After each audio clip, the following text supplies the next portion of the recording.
ভাইজি এই সময় বর্ডারের মধ্যে কেউ নাই, এখন তুই তোর আসল রূপে আসতে পারিস। আচ্ছা রূপ বদল করতেছি। আরে বাপরে ভাইজি কিভাবে সাপ হয়ে গেল? আরে ভাইজি তাড়াতাড়ি এখান থেকে ভাগ, না হলে সাপটা তোকে কামড় দিয়ে দেবে।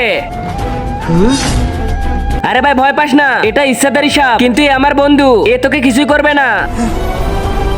ভাইজি তাড়াতাড়ি চল, এই শক্তি এখানেই আছে, আমি তো হাত লাগাইতে পারবো না, ওই শক্তি তোকেই নিতে হবে। চল তাড়াতাড়ি যাই। ভাই আমি যেহেতু কথা দিয়েছি তোর মনি তোকে ফিরিয়েই দিব, ওই শক্তি নিতে যতই কষ্ট হোক না কেন আমি কষ্ট সহ্য করে নিব, তাও তোর মনি তোকে ফিরিয়ে দিব।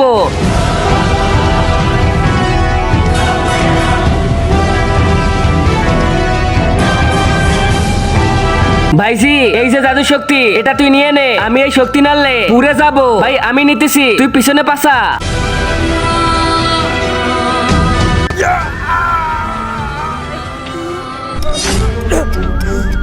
ভাই তোর মধ্যে জাদু শক্তি চলে এসেছে, এখন তুই যেটাই করতে চাবি সেটাই হবে।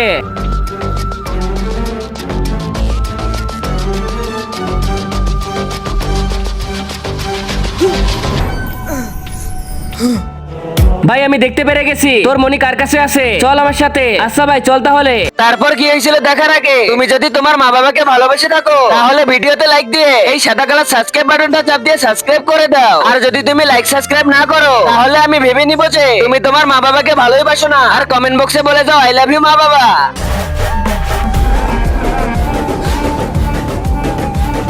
আর শুধু কয়েকটা দিন অপেক্ষা করলে এই মনি আমার শরীরে ঢুকে যাবে, তারপর আমি এই পৃথিবীতে রাজত্ব করতে পারবো।